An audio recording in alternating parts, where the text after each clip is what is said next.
ना आज हम करेंगे कार्बोनेट्स कंपाउंड के जो टॉपिक है, जो चैप्टर है, उससे अगला पार्ट, जिसमें हमने पढ़ा है। क्या पढ़ा है हमने? देखो कि कार्बन जो है कोवेलेंट बॉन्ड बनाता है। और कोवेलेंट बॉन्ड होता क्या है? The bond which form by sharing of electron. Sharing of electron, जिसमें क्या होती है? इलेक्ट्रॉन की शेयरिंग होती है।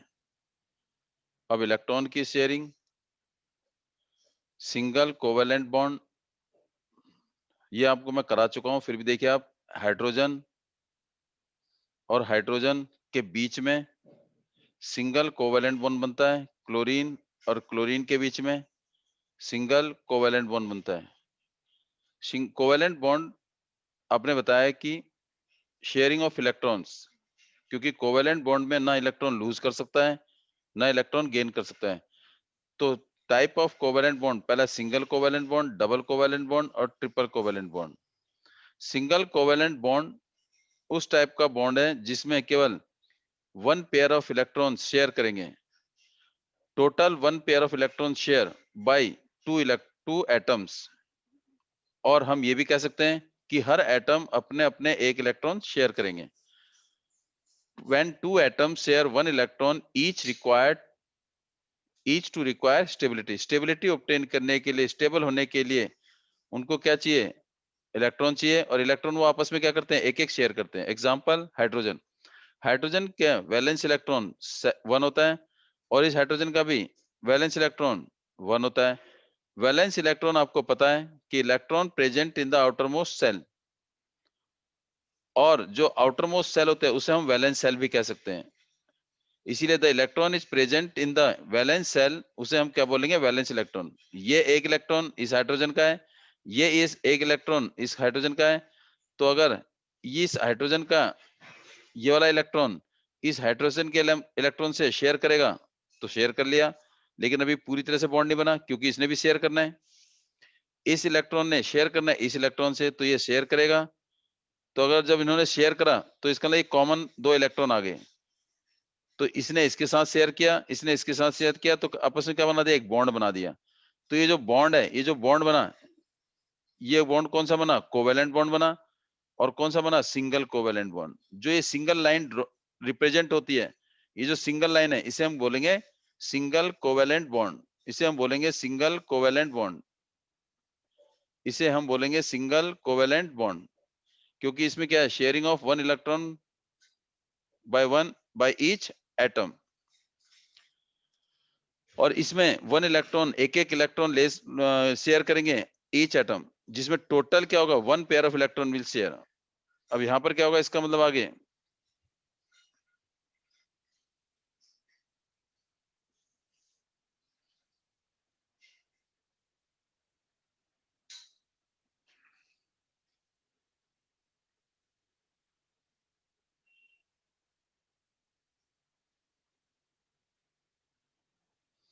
ऐसी क्लोरीन में 7 इलेक्ट्रॉन होंगे। 1 2 3 4 5 6 और ये 7, क्योंकि वैलेंस इलेक्ट्रॉन क्लोरीन में 7 होते हैं।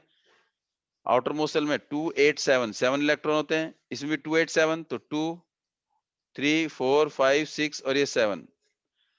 ये जो 7 इलेक्ट्रॉन है, ये इसके एक इलेक्ट्रॉन से शेयर करेंगे। 7 इलेक्ट्रॉन में कौन सा? केवल एक इलेक्ट्रॉन। इसको एक ही इलेक्ट्रॉन चाहिए, तो इन 7 इलेक्ट्रॉन में से एक इलेक्ट्रॉन ये वाला शेयर करेगा किससे? इससे, अपने 8 पूरे करने के लिए। और इनके बीच में ये भी किसी न किसी के साथ रिएक्ट करते हैं, वो बाद में करेंगे किसके साथ कंबाइंड होते हैं। लेकिन इसको केवल एक इलेक्ट्रॉन, ये 7 इलेक्ट्रॉन को एक इलेक्ट्रॉन चाहिए। तो देखिए ध्यान से, ये 7 इलेक्ट्रॉन ने इस एक इलेक्ट्रॉन के साथ, इस एक इलेक्ट्रॉन के साथ शेयर कर लिया क्लोरीन के। अब मैं कह रहा हूँ 7 के साथ, अभी तो 7 के साथ किया है। ऐसे ही देखो ध्यान से, ये 7 इलेक्ट्रॉन को एक इलेक्ट्रॉन और चाहिए, ये इलेक्ट्रॉन शेयर कर दिया।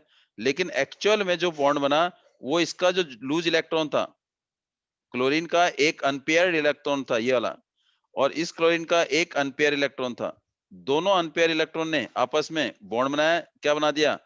पेयर बना दिया। और बाकी इलेक्ट्रॉन के पेयर बने, इनको जरूरत पेयर बनाने की नहीं है। तो एक इलेक्ट्रॉन जो लूज था इस क्लोरीन का, एक इलेक्ट्रॉन ये लूज था इस क्लोरीन का, तो दोनों इलेक्ट्रॉन आपस में शेयर हुए। One electron share by this chlorine, one electron share by this chlorine, तो दोनों ने शेयर किया तो एक इलेक्ट्रॉन बन गया, इसका एक इलेक्ट्रॉन रिलीज हो गया, इसका दोनों ने मिलकर क्या बनाया, बॉन्ड बना दिया। और कौन सा बॉन्ड बना दिया, सिंगल कोवेलेंट बॉन्ड।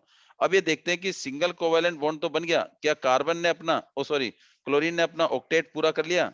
अब चेक करते देखिए ध्यान से, अगर ये देखो जरा ध्यान से, 1 2 3 4 5 6 7 और ये 8, 8 हो गए क्लोरीन के, क्योंकि इस क्लोरीन ने इसके एक एटम के साथ शेयर किया। यहाँ देखिए 1 2 3 4 5 6 7 और ये 8, 8 हो गए। इस क्लोरीन के भी 8 इलेक्ट्रॉन पूरे हो गए, इस क्लोरीन के भी 8 इलेक्ट्रॉन पूरे हो गए, जिसकी वजह से क्या बनाया इन्होंने,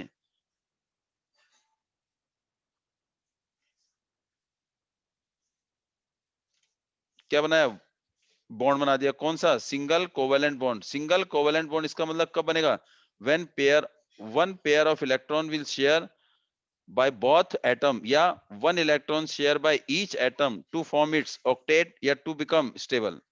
अब पढ़ेंगे double covalent bond. Double covalent bond means जिसमें दो pair of electron, total two pair of electron, दो पेयर ऑफ इलेक्ट्रॉन हिस्सा लेंगे, या दो electron from two electron from each atom, हर एटम दो दो इलेक्ट्रॉन शेयर करेगा दूसरे एटम के साथ। कैसे देखिए, double covalent bond when atom share two electron each required each to require stability, हर एक को क्या चाहिए, दो इलेक्ट्रॉन चाहिए, किसके लिए, स्टेबिलिटी ऑब्टेन करने के लिए। Example sulphur, oxygen. ऑक्सीजन देखिए ये O है, 2 4 और ये 6 आ गया, फिर यहाँ पर ऑक्सीजन है 2 4 और ये 6 हो गया, 6 वैलेंस इलेक्ट्रॉन इसके हैं, 6 वैलेंस इलेक्ट्रॉन इसके हैं। अब इसका मतलब इसको 8 पूरे करने के लिए 2 चाहिए, तो ये ऑक्सीजन किसके साथ जुड़ेगा, इस ऑक्सीजन के 2 इलेक्ट्रॉन के साथ। देखो 8 पूरे हो गए, गिनिए 1 2 3 4 5 6 7 8।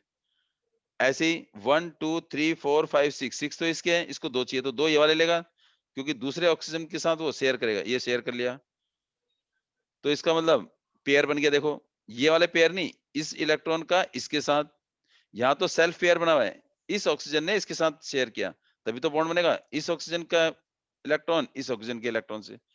तो इसका मतलब टोटल 2 पेयर हो गए, एक पेयर ये हो गया, सॉरी एक पेयर ये वाला हो गया और एक पेयर ये हो गया, 2 पेयर शेयर किए, या 2 electron from each oxygen atom, her oxygen atom ने दो दो इलेक्ट्रॉन शेयर किए, दो इलेक्ट्रॉन इस ऑक्सीजन ने शेयर किए, दो इलेक्ट्रॉन इस ऑक्सीजन ने शेयर किए। तो इसका मतलब ये बन गया हमारा डबल कोवेलेंट बॉन्ड। ये जो है डबल कोवेलेंट बॉन्ड, ये एंड्स जो क्या रिप्रेजेंट करेगा, इलेक्ट्रॉन रिप्रेजेंट करेगा। Two electron share from each atom and form double covalent bond. Double covalent bond में टोटल इलेक्ट्रॉन 4 हिस्सा लेते हैं, जिसे हम क्या बोलते हैं, two pair. Two pair means एक पेयर यहां से, एक पेयर यहां से, इसे हम बोलेंगे double covalent bond. Third third हमारा है triple covalent bond. Double covalent bond में 2 pair of electron, total 2 pair of electron, 2 electron from each atom. Triple covalent bond में total pair of electron 3, 3 share करेंगे, जिसमें क्या होंगे, 3 electron share by each atom, हर atom 3 electron share करेगा।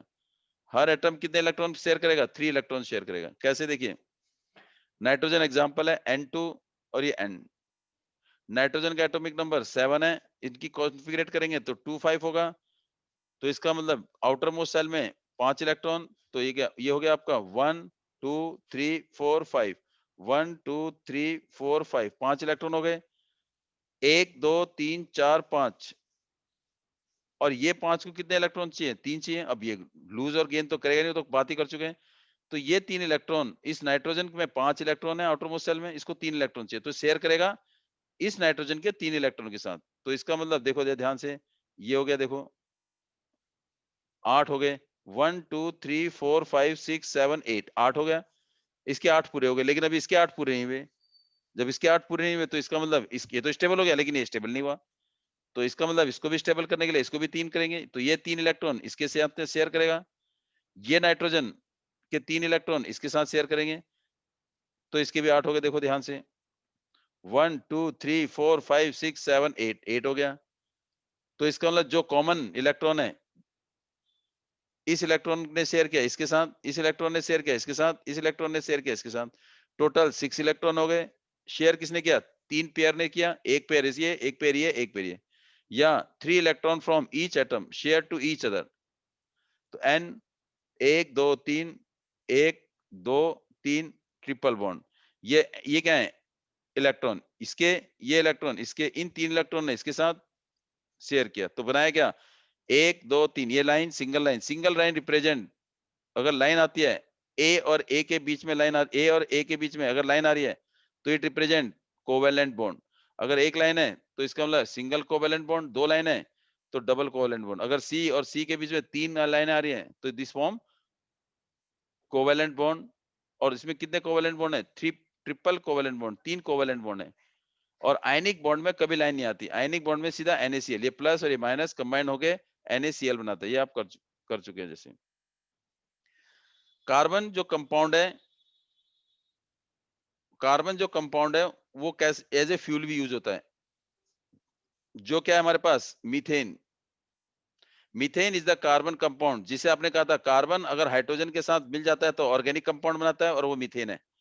और भी बहुत सारे हैं, आई एम नॉट सेइंग कि ओनली मीथेन। लेकिन मीथेन इज अ गैस जो किसकी तरह यूज होती है? फ्यूल की तरह। It use as a fuel. और इसको हम एक तरह से आपने पढ़ा है CNG, इट इज यूज्ड, जिसे हम as a compressed natural gas, जिसे हम CNG भी बोलते हैं। CNG जो होती है उसमें कौन सी गैस होती है? मीथेन गैस होती है, कंप्रेस्ड नेचुरल गैस। और बायोगैस, बायोगैस में भी कौन सी होती है? मीथेन होती है। Main constituent in biogas is methane. The major component is biogas. Methane is the major component, mean main component, main constituent is biogas is methane। और इसका फॉर्मूला क्या है? CH4। CH4 मीथेन का formula CH4, which is compressed natural gas or the main constituent of biogas। compressed natural gas CNC and the simple compound of carbon। Carbon का सबसे simple, सबसे साधारण जो कंपाउंड है, जो सबसे शरीफ कंपाउंड है, वो केवल कौन है? मीथेन है, जो कंप्रेस नेचुरल गैस में भी यूज होता है as a compress natural gas, और बायोगैस में मेन कंस्टिट्यूएंट जो है वो सीएन ओ मीथेन है। Covalent bond form by covalent bond molecule are seem to be have strong bond with the molecule, but internal molecular force is less। within the molecule, molecule के बीच में means हाइड्रोजन और हाइड्रोजन एटम जब आपस में मिले तो एक मॉलिक्यूल बना दिया। इन मॉलिक्यूल के बीच में जो फोर्स है वो क्या है? स्ट्रांग है। लेकिन इनके अंदर जो इलेक्ट्रॉन प्रोटॉन या चार्ज है उनके बीच में क्या है? बहुत कम है। इंटरमोलिकुलर फोर्स मीन चार्ज, वो क्या है? बहुत कम है। क्योंकि इसमें charge means positive and negative, they do not take part during the formation of bond.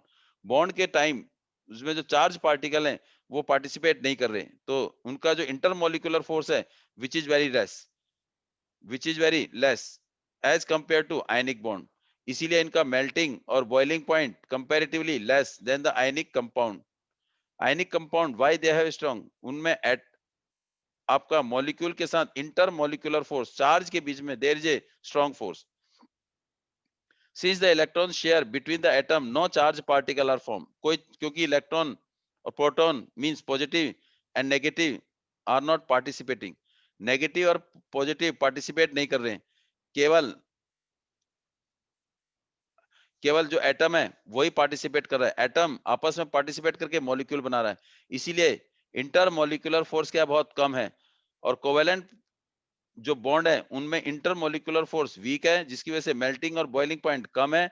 और उसके अलावा they do not conduct electricity, means completely does not poor conductor like hydrogen, oxygen and nitrogen. They are covalent, they form covalent bond by sharing of electron.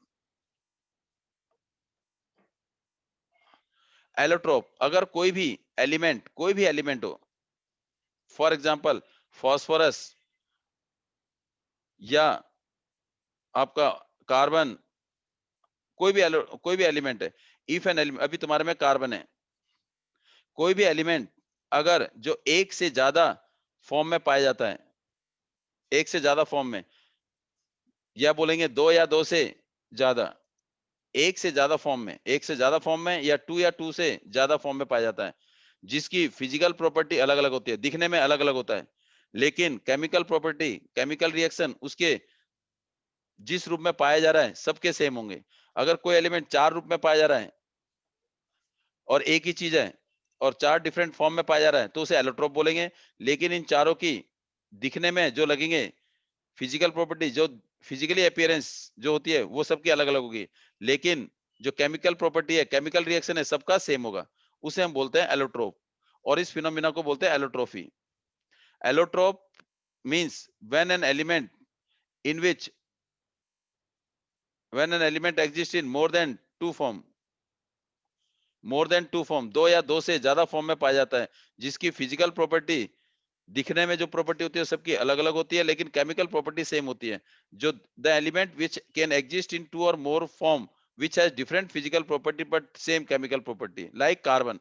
Carbon के जो allotrope हैं वो diamond and graphite हैं, और इसके अलावा और भी हैं, लेकिन यहाँ पर हम क्या पढ़ेंगे, डायमंड एंड ग्रेफाइट। इसके अलावा कौन कौन से एलोट्रोप है, कार्बन जो है और कौन कौन सी फॉर्म में पाया जाता है, पहला कोक, चारकोल, और एक आपने C60 सुना होगा, फ्लोरेंसिस। ये भी इसके एलोट्रोप हैं, किसके, कार्बन के। ये डिफरेंट फॉर्म में पाया जाता है, बट हम पढ़ेंगे डायमंड एंड ग्रेफाइट।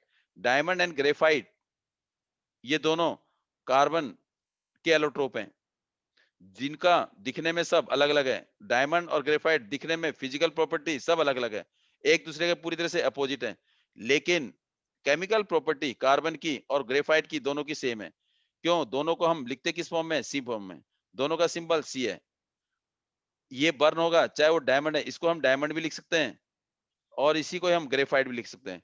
इसका मतलब दोनों की सिंबल सी है, और इसका मतलब दोनों का केमिकल रिएक्शन भी सेम है। जब दोनों का केमिकल रिएक्शन सेम है तो केमिकल प्रॉपर्टी भी सेम है, और ये बर्न होके वही रिएक्शन करते हैं। कार्ब अगर कंप्लीटली बर्न होगा तो carbon dioxide, otherwise carbon monoxide, incomplete जो भी है। Symbol is same, chemical property is same, but physical property are different. Therefore, the allotrope of carbons are diamond and graphite. Diamond, each carbon are bonded with the four other carbon and form a rigid three-dimensional structure. ये जो carbon है, चार electron इसके outermost shell में होते हैं, एक, दो, तीन, चार, ये पढ़ चुके हो। 6 एटॉमिक नंबर होता है, कॉन्फ़िगरेशन 2 और 4। इसका मतलब वैलेंस इलेक्ट्रॉन इज 4, 4 इसके वैलेंस इलेक्ट्रॉन है। Valence electron mean the electron present in the outermost shell, और वो 4 इलेक्ट्रॉन इसके बाहर हैं, और चारों क्या है, सिंगल सिंगल है। इसका मतलब ये किसी के साथ जुड़ेंगे, किसी के साथ जुड़कर ये क्या बनाते हैं, जैसे हाइड्रोजन मैंने जोड़ दिया, ये क्या बनाएंगे, बॉन्ड बनाएंगे, 1 2 3 और ये 4। ये जो लाइन ड्रॉ की है इसका मतलब कोवैलेंट बॉन्ड बना रहा है। लेकिन ये कार्बन अपने एक दूसरे ही कार्बन के साथ भी जुड़ सकता है, और कौन सा स्ट्रक्चर बनाता है, 3 डायमेंशनल स्ट्रक्चर बनाता है, और चारों तरफ से कार्बन के जो चारों इलेक्ट्रॉन है चारों तरफ से बंद रहते हैं। तो इसका मतलब बंद रहते हैं, तो इसका मतलब फ्री इलेक्ट्रॉन मूव, इसके अंदर कोई फ्री इलेक्ट्रॉन होता नहीं है, टाइटली पैक्ड होते हैं इलेक्ट्रॉन। टाइटली पैक्ड होने की वजह से no movement, no movement of electron will take place, no movement of charge, no movement of particle inside the carbon atom. Therefore जो डायमंड है, कार्बन का वैसे तो कार्बन नॉन मेटल है and they are poor conductor of electricity, और covalent bond बनाता है, फिर भी ये पुअर कंडक्टर है। लेकिन इसके अलावा कार्बन का एक ग्रुप और है जो गुड कंडक्टर ऑफ इलेक्ट्रिसिटी है। अभी हम किसका कर रहे हैं, इसका। ग्रेफाइट के चारों इलेक्ट्रॉन, सॉरी डायमंड, ये डायमंड में जो कार्बन के चारों इलेक्ट्रॉन है वो क्या है, टाइटली पैक्ड है। इसमें कोई भी लूज इलेक्ट्रॉन नहीं है। लूज इलेक्ट्रॉन नहीं होने की वजह से it do not conduct electricity, और इसका स्ट्रक्चर क्या है, काफी हार्ड होता है, सॉलिड होता है, टाइटली पैक्ड है। तो हम ये भी कह सकते हैं कि इसका मेल्टिंग पॉइंट कंपैरेटिवली ज्यादा होगा, किससे, अगला जो ग्रेफाइट होगा। तो graphite each atom are bonded 3 other atom and simple giving a hexagonal arrangement. लेकिन जो आपका ग्रेफाइट है, जो एलोट्रोप ऑफ कार्बन है, अगर इसके एटम को देखा जाए तो इसके 3 इलेक्ट्रॉन तो टाइटली पैक्ड हैं, लेकिन हेक्सागोनल स्ट्रक्चर होने की वजह से इसका एक इलेक्ट्रॉन क्या होता है, फ्री हो जाता है। हेक्सागोनल स्ट्रक्चर, इसका क्या हो जाता है, एक इलेक्ट्रॉन फ्री हो जाता है। एक इलेक्ट्रॉन फ्री होने की वजह से, एक तरफ फ्री होने की वजह से, चाहे वो यहां से हो, यहां से हो, यहां से हो, 3 इलेक्ट्रॉन आर टाइटली पैक्ड, लेकिन एक and, one and is free, free होता है। फ्री होने की वजह से यहाँ पर क्या होती है, चार्ज को मूवमेंट के लिए जगह मिल जाती है। चार्ज को मूवमेंट में जगह मिलने का मतलब क्या है, ये कंपैरेटिवली सॉफ्ट भी है, क्योंकि टाइटली, इतना टाइटली पैक्ड नहीं है चारों तरफ से, कहीं से लूज हो गया है एक साइड से, जिसकी वजह से इसका स्ट्रक्चर तो 3 डायमेंशनल है, इसका स्ट्रक्चर हेक्सागोनल अरेंजमेंट है। इस हेक्सागोनल अरेंजमेंट का स्ट्रक्चर क्यों है, क्योंकि एक तरफ से, one side from one and, 4 electron है, 1 इलेक्ट्रॉन वन साइड क्या होगा, फ्री होगा, जिसकी वजह से movement of electron, movement of charge will take place. Free to move, free to move का मतलब है good conductor of electricity. Free to move का मतलब है स्ट्रेंथ क्या होगी, कंपैरेटिवली कम होगी। इसीलिए आपने पेंसिल की लेड सुनी होगी जो कार्बन से बनी है, और जो लेड है, पेंसिल की जो सिक्का है लेड ब्लैक कलर का, और जबकि डायमंड भी क्या है, वो भी कार्बन से बना है, और लेड भी कार्बन से बनी है। लेड जो है वो हमारा हेक्सागोनल स्ट्रक्चर है, इसका मतलब वहां पर एक इलेक्ट्रॉन एक साइड क्या है, फ्री है, जिसकी वजह से मूवमेंट होती है और वो इजीली क्या होता है, ब्रेक हो जाता है। और दूसरा, अगर वो पेंसिल लेड को किसी सर्किट में प्लेस करें तो इसका मतलब it allowed to pass electric current. Why? Because allowed to pass electricity, why? Because due to the presence of free electron, एक इलेक्ट्रॉन एक जगह से क्या है, ओपन है, इसीलिए करंट को, इलेक्ट्रॉन को पास होने देता है। लेकिन डायमंड जिसके चारों साइड से क्या है, बंद है, जिसका स्ट्रक्चर क्या है, 3 dimensional, does not conduct electricity या does not allow to pass electric current. तो डिफरेंस क्या है डायमंड एंड ग्रेफाइट में? The main difference between diamond and graphite, first is ये हार्ड है। हार्ड क्यों? क्योंकि टाइटली पैक है, चारों चार जो इलेक्ट्रॉन है वो क्या है, चारों तरफ से बंद है, और चारों तरफ से बंद होने की वजह से इसकी अरेंजमेंट स्ट्रक्चर कौन सी है, 3D है। ग्रेफाइट सॉफ्ट एंड स्लिपरी है, क्यों? Due to the presence of one free electron, एक तरफ से क्या है, फ्री है, और तीन तरफ से टाइटली बॉन्ड है। और कौन सा स्ट्रक्चर बनाता है, hexagonal structure. Crystal colourless transparent octahedral, ये क्या है, ब्लैक, पता है आपको, हेक्सागोनल और ओपेक है। No, do not allow to pass electric current, mean does not conduct electricity, whereas graphite due to the presence of free electron it conduct electricity. This is the difference. versatile nature of versatile nature of carbon. अब versatile nature क्या है, carbon की एक special nature है, एक अलग से वर्सलिट एक यूनिक है, अलग से एक स्पेसिफिक, अलग से उसकी एक नेचर है। क्या नेचर है जो सबसे अलग करती है उसको? वो सबसे नेचर क्या है, 3 पार्ट टाइप के, वैसे तुम्हारे बुक में 2 ही हैं, एक कैटेनेशन और एक टेट्रावैलेंसी, लेकिन इसको भी याद कर लेना, कैटेनेशन, टेट्रावैलेंसी, लेकिन इसको भी याद कर लेना। अब स्मॉल इन साइज मींस उसकी एक अलग से नेचर है, जो अलग कंपाउंड से उसको अलग करती है। सबसे पहले उसकी नेचर कौन सी है, कैटेनेशन की। दूसरी कौन सी है, टेट्रावैलेंसी की। तीसरी कौन सी है, स्मॉल इन साइज की। कैटेनेशन क्या है, कैटेनेशन कार्बन की वो नेचर है जो नेचर किसी और एलिमेंट में बहुत कम पाई जाती है। कौन सी नेचर? इसकी जो नेचर है वो क्या है, फ्रेंडली नेचर है। फ्रेंडली नेचर है ये, अपने आप अपने ग्रुप में भी, अपने परिवार के साथ भी मिलकर रहता है, और कोई बाहर का परिवार का मेंबर भी आता है तो उसको भी अपने साथ ही जोड़ लेता है। तो इस ये फ्रेंडली नेचर है। इसका मतलब कार्बन कार्बन के साथ भी जुड़ता है, और कार्बन किसी और के साथ भी जुड़ता है। तो इसको हम क्या बोलते हैं, ये कैटेनेशन। इस फ्रेंडली नेचर होने की वजह से कार्बन अपने साथ जुड़कर, अपने परिवार के साथ मिलकर क्या बनाता है, बहुत बड़ा परिवार बना देता है। और इस प्रॉपर्टी को हम क्या बोलते हैं, कैटेनेशन। तो कैटेनेशन क्या है, unique property of carbon in which carbon combine itself, carbon अपने साथ ही जुड़ जाता है, and form a long chain. Carbon अपने ही कार्बन के साथ, अपने ही एटम के साथ जुड़कर एक बड़ी सी चेन बना देता है, इसको हम क्या बोलते हैं, कैटेनेशन बोलते हैं। और लॉन्ग चेन केवल इसकी कैटेनेशन प्रॉपर्टी की वजह से बनती है, और इसे हम क्या बोलते हैं, कई बार सेल्फ लिंकिंग प्रॉपर्टी भी बोलते हैं। Carbon has the self linking property which is known as catenation. तो कैटेनेशन क्या है, the unique property of carbon in which carbon combine itself to form a long chain. Carbon अपने ही element carbon के साथ जुड़कर एक बड़ी चेन बनाता है, जिसे हम कैटेनेशन कहते हैं। और ये चेन कितने टाइप की होती है, 3 टाइप की होती है। एक क्या होती है, स्ट्रेट चेंज, स्ट्रेट मीन सीधी, स्ट्रेट ब्रांच मीन शाखा बन जाती है, और ring change mean ring type की क्लोज बन जाती है, जिसे हम क्लोज भी बोलते हैं, क्लोज। अब ये स्ट्रेट चेन और रिंग चेन क्या है,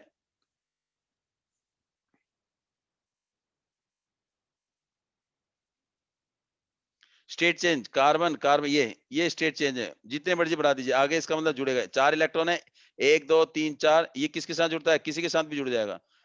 एक ही, जिसके आउटर मोस्ट शेल में 1 इलेक्ट्रॉन होंगे या 7 होंगे, उनके साथ जुड़ेगा, उन्हीं के साथ शेयरिंग करेगा।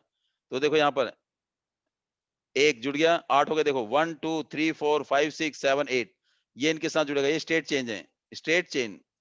सारे हाइड्रोजन, क्लोरीन भी आ सकता है, OH भी आ सकता है, ये स्टेट चेन है सीधी। ब्रांच अगर मान लो कार्बन ये आ रहा है, जितनी मर्जी स्टेट चेंज बना लीजिए, किसी एक से हमने क्या कर दिया, कार्बन निकाल दिया, एक कार्बन को ऐसे जैसे पेड़ जा रहा है, ब्रांच बन गई, इसे को बोलते हैं ब्रांच चेन। कार्बन एक स्टेट चेन से किसी एक पर्टिकुलर कार्बन से क्या होगा, अलग बॉन्ड बना लेगा, अलग की तरफ अलग से ब्रांच बना देगा, तो उसे हम क्या बोलेंगे, ब्रांच चेन। कार्बन हमेशा अगर इनका नाम देना हो, इन आईयूपीएसी नाम तुम्हारे में इस बार सिलेबस में नहीं है, अगर इनका आईयूपीएसी नाम देना हो तो हम क्या देखें, कार्बन सबसे ज्यादा किस फॉर्म में आ रहे हैं, काउंट करिए, 1 2 3 4 5 6, और ऐसे आ रहे हैं 1 2 3 4, 1 2 3 4 5, तो ऐसे काउंट करेंगे इसका जो, अगर इसका नामकरण करेंगे तो ऐसे करेंगे, तो इसे बोलते हैं ब्रांच चेन। और यही कार्बन हमारा क्या हो जाए, क्लोज रिंग में बन जाए, क्लोज रिंग मीन बंद हो जाए, तो उसे हम क्या बोलेंगे, रिंग चेन। क्या बोलेंगे उसे, रिंग चेन। देखिए कैसे रिंग चेन कैसे होगा, रिंग चेन हमारे सिंगल बॉन्ड भी बनाते हैं, कोवेलेंट बॉन्ड भी बनाते हैं। जैसे मान लो 1 2 और ये 3 और ये 4, ये देखो ध्यान से, ये बना रहे हैं 6 कार्बन, यहाँ कार्बन यहाँ कार्बन, तो अगर सिंगल बना रहे हैं तो यहाँ पर क्या होगा, देखिए सिंगल है सब जगह, तो यहाँ क्या होगा, H2। इट मीन कार्बन के वैलेंस इलेक्ट्रॉन कितने होते हैं, 4 होते हैं, तो उसको 4 एलिमेंट चाहिए, तो एक देखो जरा ध्यान से, 1 2 और ये 2 वाले देखो यहाँ पर 2 हैं, देखो 1 2 2 ये वाले इसके साथ जुड़ गए, इसके साथ, और इसके जो 2 फ्री इलेक्ट्रॉन है वो 2 हाइड्रोजन के साथ, तो ये CH2 हो जाएगा, H2, और यहाँ भी क्या आएगा, H2। कई बार हम इसको ऐसे भी लिखते हैं, जैसे मर्जी लिख दीजिए, H। इसे इस टाइप के रिंग चेन को हम बोलते हैं साइक्लो, साइक्लो बोलते हैं। 1 2 3 4 5 6, अगर सिंगल बॉन्ड है तो क्या सिंगल बॉन्ड है तो क्या बोलेंगे, साइक्लो। 6 है, अब नाम तुम्हारे में ऐसे नाम लिख लीजिए, हो सकता है कि है या नहीं साइक्लो, इसको बोलेंगे हेक्सेन, इसका नाम है साइक्लो हेक्सेन, 6 कार्बन है। अगर 5 है, 1 2 3 4 और ये नहीं है, और ये हो गया 5, यहाँ 5 है, तो ये क्या आएगा, H2, ऐसे लिख दीजिए, चाहे ऐसे लिख दीजिए H2, चाहे ऐसे बना दो, H H H H H H और ये H। देखो 1 2 3 4 5, 5 कार्बन है, C5, हाइड्रोजन 10 है, चेक करिए, हाइड्रोजन 10, इसे बोलेंगे साइक्लो पेंटेन, 5 वाले को बोलते हैं पेंटेन, साइक्लो पेंटेन। यहाँ देखो साइक्लो हेक्सेन, 1 2 3 4 5 6, कार्बन कितने हैं, 6 हैं, हाइड्रोजन कितने हैं, 2 4 6 8 10 12, डबल हो गए, हाइड्रोजन 12, इसे बोलेंगे साइक्लो हेक्सेन। ये हमारा रिंग चेन है। रिंग चेन में एक नाम और आता है सी, 1 2 3 4, ये आ गया कार्बन, ये क्या आ गया, कार्बन, ये कार्बन, ये कार्बन, और ये क्या, ये सी। एक छोड़ के एक, यहाँ डबल बॉन्ड, इसको छोड़ दो, यहाँ डबल बॉन्ड, इसको छोड़ दो, यहाँ डबल बॉन्ड, एक छोड़ के एक डबल बॉन्ड लगा दिया, और हर हाइड्रोजन के साथ क्या आएगा, हर कार्बन के साथ क्या आएगा, HH आ जाएगा। इसका नाम क्या है, C6H6। ये फॉर्मूला पेपर में आता है कि बेंजीन का फॉर्मूला बताइए, ये रहा C6H6, C6H6 आता है। अब ये इस C6H6, इसे बेंजीन बोलेंगे, एक छोड़ के एक, देखिए जरा ध्यान से, ये स्टेट चेंज है, ध्यान रखिए, this is the state chain जो अभी करा आपने, स्टेट चेंज। और ये क्या है, देखो सीधी लाइन स्टेट चेन, ये क्या बन गया, एक ब्रांच बन गई, देखो कार्बन नीचे आ गया, ब्रांच चेन, यहाँ कार्बन एक ऊपर एक नीचे, ब्रांच चेन, ये ब्रांच चेन है। और ये कौन सी है, स्टेट चेंज, स्टेट चेन। और ये क्या है, रिंग चेन, देखो ध्यान से, रिंग चेन, सी कार्बन 2, CH2, कितने हो गए, 1 2 3 4 5 6, C6H12, साइक्लोहेक्सेन, यहाँ कितने हो गए, 1 2 3 4 5, ये देखो कितने हो गए, 4 हो गए, ये भी चारों तरफ से क्या है, बंद है, तो ये क्या हो जाएगा, साइक्लो 1 2 3 4, साइक्लो ब्यूटेन। और एक मैंने बताया साइक्लोपेंटेन, इसमें लिया, ये आपको बताया, कार्बन जो है सिंगल बॉन्ड से, डबल बॉन्ड से और ट्रिपल बॉन्ड से कंबाइन होता है, ये आप कर चुके हो, सिंगल बॉन्ड, डबल बॉन्ड और ट्रिपल बॉन्ड। इसके अंदर कार्बन कार्बन के बीच में सिंगल बॉन्ड भी होता है, सिंगल बॉन्ड क्या होता है आपको पता है, सिंगल बॉन्ड, डबल बॉन्ड भी होता है और ट्रिपल बॉन्ड भी होता है। टेट्रा वैलेंसी, टेट्रा पहला पढ़ाया आपने, पहला पढ़ा था आपने कौन सा, कैटेनेशन पढ़ा था, सेल्फ लिंकिंग प्रॉपर्टी, दूसरी प्रॉपर्टी टेट्रावैलेंसी है। कार्बन की 4 वैलेंसी प्रोड्यूस होने के कारण 4 वैलेंसीज के outermost, sorry 4 electron outermost shell में प्रेजेंट होते हैं। उन 4 इलेक्ट्रॉन प्रेजेंस की वजह से ये चारों इलेक्ट्रॉन क्या होते हैं, इसके कंबाइंड होते हैं। क्या होते हैं? कंबाइंड होते हैं, अलग अलग से कंबाइन होते हैं। हर इलेक्ट्रॉन किसी ना किसी के साथ कंबाइन होता है। तो due to the presence of 4 electron in their outermost shell, और वो किसी दूसरे एलिमेंट के साथ जुड़कर क्या बनाते हैं? बॉन्ड बनाते हैं। और वो जुड़कर मतलब बाय शेयरिंग, ये जो चारों के चारों इलेक्ट्रॉन है दूसरे एलिमेंट के साथ शेयर होके कोवेलेंट बॉन्ड बनाते हैं। इसको हम बोलते हैं tetra covalency. Carbon has 4 valence electron and it capable forming with the 4 other atom carbon और सम अदर मोनोवैलेंस कार्बन। कार्बन के साथ भी और किसी और के साथ भी मिलकर बॉन्ड बनाते हैं। कौन सा बॉन्ड? Covalent bond. इसलिए हम बोलते हैं इसको टेट्रावैलेंसी। स्मॉल इन साइज, इसमें चार, देखो जरा ध्यान से, इसमें एक एक और ये दो, दो इलेक्ट्रॉन, दूसरे में कितने हैं? 1 2 3 4, 4 प्रोटॉन है और 4 ही क्या है? इलेक्ट्रॉन है। तो इनके बीच में फोर्स ऑफ अट्रैक्शन क्या होगा? ज्यादा होगा। इसका मतलब क्या है? सेल भी इसमें कितने हैं? 2 ही सेल हैं। 2 सेल हैं तो 2 सेल और क्या है? इसके 2 सेल हैं और जितने प्रोटॉन उतने इलेक्ट्रॉन, तो फोर्स ऑफ अट्रैक्शन क्या है? ज्यादा है। छोटे साइज होने के कारण, क्योंकि 2 ही सेल हैं, साइज बड़ा छोटा है, इसलिए क्या है? स्ट्रांग है। इसीलिए इसको हम क्या बोलते हैं? It form a strong covalent bond due to small in size. बहुत छोटा है, छोटी चीज टूटने में टाइम लगती है। लकड़ी का एक लंबा टुकड़ा लीजिए, उसे तोड़िए, आराम से टूट जाएगा। छोटा टुकड़ा लेंगे तो टूटने में टाइम लगेगा, और उससे छोटा लेंगे और टूटने में टाइम लगेगा। छोटा साइज होने के कारण ये क्या है? स्ट्रॉन्ग बॉन्ड बनाता है। 3 प्रॉपर्टी पढ़ी पहले, एक कैटेनेशन, दूसरी टेट्रावैलेंसी, तीसरी small in size. Carbon is tetravalent. Tetravalent, ये रहा टेट्रावैलेंसी। कई बार कहता है why the carbon is tetravalent? Tetravalent mean 4 valency, because due to the presence it has 4 valence electron in order to achieve their inert gas configuration। inert gas या noble gas mean stable होने के लिए, stable होने के लिए 4 electron क्या करता है? शेयर करता है। Share carbon share these electron with 4 other atom with hydrogen, और किसी और के साथ भी, किसी के साथ भी वो ज्वाइन कर सकता है, शेयर करेगा। तो क्या बनाएगा? कोवेलेंट बॉन्ड बनाएगा due to the presence of 4 electron in their outermost shell. किसमें? कार्बन में। एंड दे शेयर और 4 इलेक्ट्रॉन विद अदर एटम और with the carbon, therefore it form tetravalent. इसको बोलते हैं टेट्रावैलेंट। हाइड्रोकार्बन ये तुम्हारे में नहीं इस बार, this is not in your syllabus, but and there are 3 property. दूसरा पहला कैटेनेशन, दूसरा स्मॉल इन साइज, तीसरा तीसरा क्या है? तीसरा आपका है tetravalency, tetravalent due to the presence of 4 electrons. These are the 4 unique property of carbon, versatile nature of carbon, which make it carbons unique. And this is the syllabus for this session. Now thanks for today. It is over now.